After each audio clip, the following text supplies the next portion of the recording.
Municipality ఎన్నికల సందర్భంగా 1వ వార్డులో ప్రచారంలో భాగంగా వచ్చినాం ఇక్కడికి. మరి ఇక్కడ అన్ని వార్డులు కూడా తిరగడం జరిగింది. మీ లెనిన్ నగర్లో ఉన్న సమస్యల్ని కూడా చూసినాం. ఇందాకనే అక్కడ ఇంకొక బజార్ కూడా వెళ్ళొచ్చినాం. అన్ని బజార్లు కూడా చూసినాం. ఇక్కడ కొన్ని సమస్యలు ఉన్నాయి. ముఖ్యంగా ఇక్కడ ఈ గల్లీలోకి అడుగు పెట్టంగానే కొంతమంది అక్కడ వాళ్ళ ఇల్లు చూపించి వాళ్ళ ఇళ్ళ పరిస్థితి చెప్పి వాళ్ళ సమస్యలు ఇంకా ఇక్కడ డ్రైన్ అవన్నీ కూడా అవసరం ఉన్నాయని అడిగినారు. అవన్నీ మాట్లాడుకుందాం. ఇప్పుడు మొదటిగా వేదిక మీద ఉన్న ప్రతి ఒక్కరికి, వేదిక ముందున్న మీకు, మరి మన అభ్యర్థి తాళపల్లి శ్రీలత గారికి, సిపిఐ పార్టీ మన విశ్వేశ్వరరావు గారికి, ఇంకా ప్రతి ఒక్కరికి వేదిక మీద ఉన్న వాళ్ళకి, భూసాన్ రాము గారికి, అందరికీ పేరు పేరున వేదిక మీద ఉన్న వాళ్ళకి, ముందున్న వాళ్ళకి, ప్రింట్ అండ్ ఎలక్ట్రానిక్ మీడియా సోదరులందరికీ కూడా పేరు పేరున నమస్కారాలు. మీరందరూ కూడా చూస్తున్నారు, మన ప్రజాప్రభుత్వం అధికారంలోకి వచ్చి ఇప్పటికి 2 ఏళ్ళు అయింది. 2 ఏళ్లలో కూడా ఎన్నో పథకాలను ముందుకు తీసుకురావడం జరిగింది.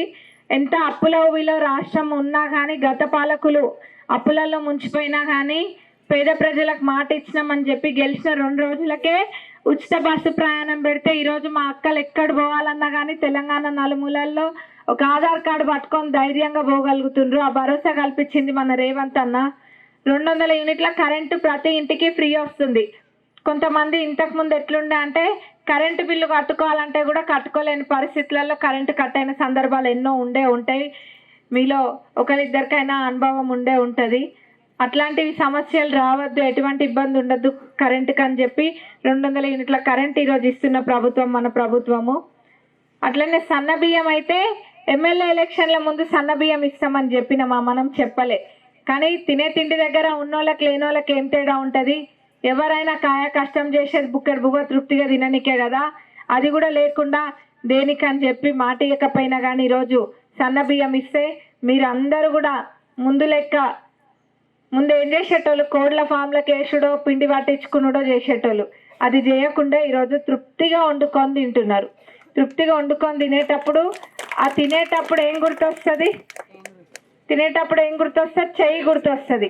ఈ చెయ్యి చల్లగుండు కాక అనుకుంటారు. చెయ్యి అంటే ఏంది? చెయ్యి పార్టీ, కాంగ్రెస్ పార్టీ. ఇట్లా ఎన్నో ఉన్నాయి. రేషన్ కార్డులు కూడా 10 సంవత్సరాలు ఎవరికి వాళ్ళు ఒక్క రేషన్ కార్డు కూడా ఇవ్వలే. ఇచ్చినారా ఇక్కడ ఎవరికైనా? వాళ్ళు ఎవరికి ఇవ్వలే. వెనకటి ఇచ్చింది మన ప్రభుత్వంలోనే. మళ్ళా ఇప్పుడు మన ప్రభుత్వం అధికారంలోకి వచ్చినాకనే రేషన్ కార్డులు ఇస్తున్నాం. వాళ్ళు ఇచ్చినది ఒక్కటి కూడా లేదు రేషన్ కార్డులు. ఆరోగ్యశ్రీ పరిమితి కూడా అంతే. గతంలో రాజశేఖర్ రెడ్డి గారు ఉన్నప్పుడు కాంగ్రెస్ పార్టీలో మనమే తీసుకొచ్చినాం ఆ పథకాన్ని. మళ్ళీ ఇప్పుడు 5 లక్షల నుంచి 10 లక్షలకు పెంచడం జరిగింది.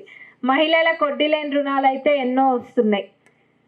ఇంకా గ్రూప్లో ఉన్న మహిళలు ఎవరైనా ప్రమాదవశాత్తు చనిపోతే వాళ్ళకి ప్రమాద బీమా 10 లక్షలు వస్తుంది.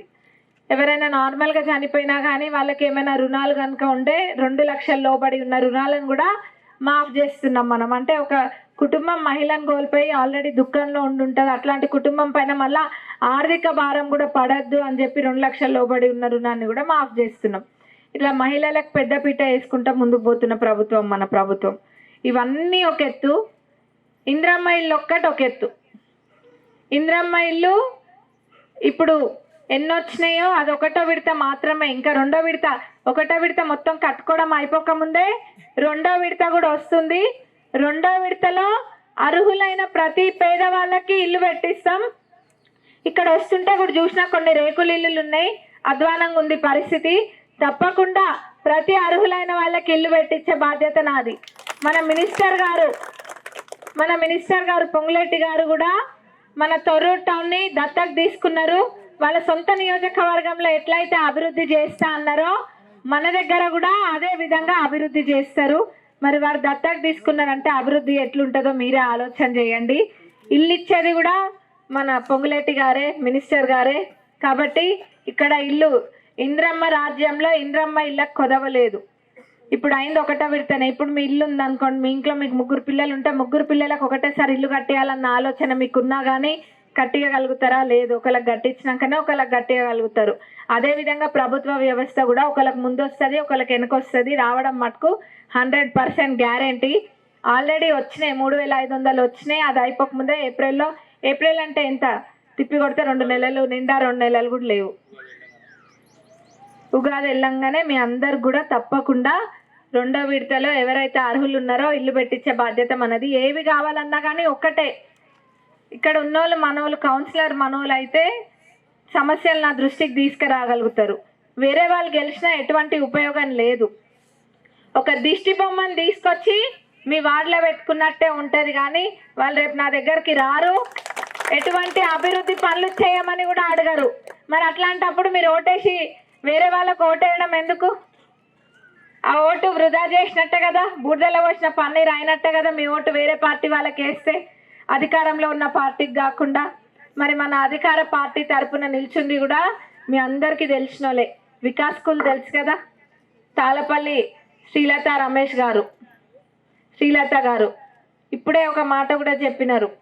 ఎవ్వరు అడగక ముందే, ఎవ్వరు అడగలే, ఎవ్వరు చెప్పలే, వాళ్ళు నిండు మనసుతోటి వీళ్ళు వెనుకబడిపోయి ఉన్నారు కాబట్టి వీళ్ళ పిల్లలకు కూడా మంచి విద్య ఉండాలి అని చెప్పి ఉద్దేశంతో వాళ్ళ స్కూల్లో నర్సరీ నుంచి 5వ క్లాస్ దాకా ఫ్రీ ఎడ్యుకేషన్ ఇస్తున్నారు.